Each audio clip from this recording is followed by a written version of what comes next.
مولانا کلیم اللہ صاحب، میں نے کل بھی آپ کو پیغام بھیجا تھا، اور چونکہ روز بروز ماشاءاللہ خوشی کی خبریں آ رہی ہیں تو دل بہت مسرور ہے، اور یہ بھی محسوس ہو رہا ہے کہ الحمدللہ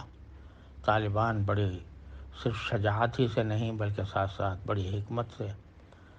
اور دور اندیشی سے کام کر رہے ہیں۔ اس سے بہت خوشی ہوتی ہے۔ اب جتنی مشقت اور جتنی محنت انہوں نے اس جہاد میں اٹھائی ہے، جو قربانیاں دی ہیں، اب آگے افغانستان کی تعمیر کا مسئلہ اور اس کو اسلامی شریعت میں ڈھالنے کا مسئلہ، یہ بھی ایک بہت بڑا چیلنج ہے جو طالبان کو جس کا جواب دینا ہے، عملی طور پر جواب دینا ہے۔ اس میں میری نظر میں خاص طور پر 3 شعبے ایسے ہیں جن کی طرف توجہ دینے کی ضرورت ہے۔ جب حکومت مستقر ہو جائے، اور میں اب بھی یہ مناسب سمجھتا ہوں کہ جو 2-3 دوسرے گروہ ہیں وہ بھی کسی نہ کسی طرح طالبان کے ساتھ شامل ہو جائیں، چاہے اس کے لیے ان کو تھوڑا بہت کوئی عہدہ وغیرہ بھی دینا پڑے۔ اور پھر اس کے بعد پہلا قدم جو ہے وہ دستور اور قانون کی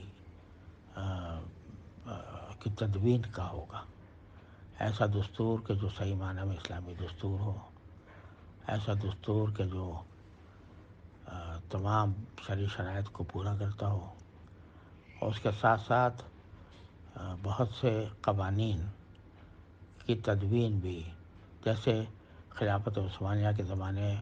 میں مجلۃ الاحکام العدلیہ کی تدوین کی گئی تھی، اس طرح اب ضرورت ہے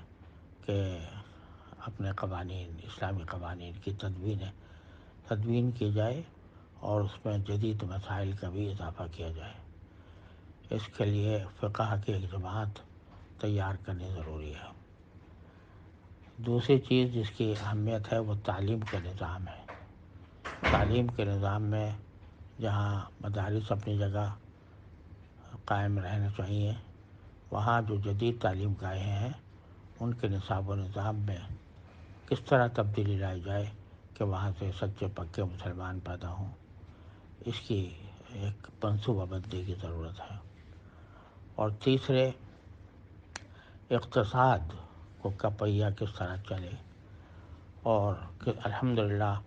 اللہ تعالیٰ کا فضل و کرم ہے کہ افغانستان طالبان کے زیر نگی آنے کے بعد بظاہر میرے معلومات کی حد تک کسی کا مقروض نہیں ہے، اور یہ بہت بڑی الحمدللہ بہت بڑی کامیابی ہے کہ ابھی تک کوئی قرض اس کے ذمہ نہیں ہے، اور ماشاءاللہ خود مفتوح قوموں نے انفراسٹرکچر اور بنیاد تحتیہ کے بہت سارے کام وہ کر دے ہیں جو آپ کو انعام میں ملے ہیں اللہ تعالیٰ کی طرف سے۔ لیکن ظاہر ہے کہ معیشت کا پہیہ چلانے کے لیے ضروری ہوتا ہے کہ دوسرے ملکوں کے ساتھ بھی تجارتی تعلقات قائم ہوں، اور پھر اس میں مالیاتی نظام وہ 100% شریعت کے مطابق ہو۔ تو یہ 3 اہم کام ہیں جن کی طرف توجہ کرنے کی ضرورت ہے۔ اللہ تعالیٰ سب سے پہلے تو اس بات کی ضرورت ہے کہ مستحکم حکومت قائم ہو جائے اور کنٹرول مکمل حاصل ہو جائے، اور جو کچھ مخالفین ہیں ان کو بھی کسی نہ کسی طرح اپنے ساتھ شامل کرنے کی کوشش کی جائے۔ اور اس کے بعد جب مستحکم ہو جائے تو یہ تینوں جہتوں میں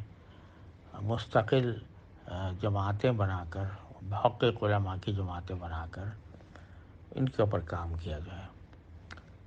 آپ کا دستور پہلے بھی ہوگا، لیکن موجودہ حالات کے تناظر میں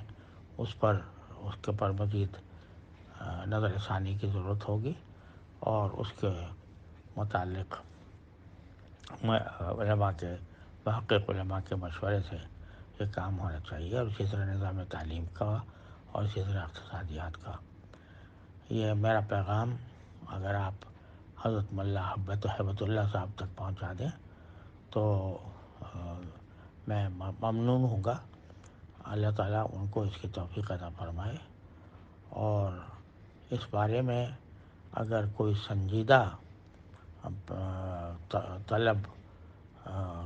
یا کوئی سنجیدہ ضرورت ہو جس میں مجھ ناکارہ سے کوئی خدمت بن پڑ سکتی ہو، تو میں انشاءاللہ اس کے لیے حاضر رہوں گا، بشرطے کہ وہ ایسی ہو کہ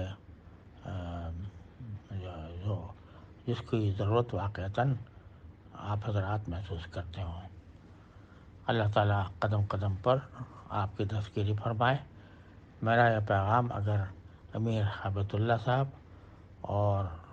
مولانا یعقوب صاحب کو پہنچ سکے تو میں آپ کا ممنون ہوں گا۔ والسلام علیکم ورحمۃ اللہ تعالیٰ وبرکاتہ۔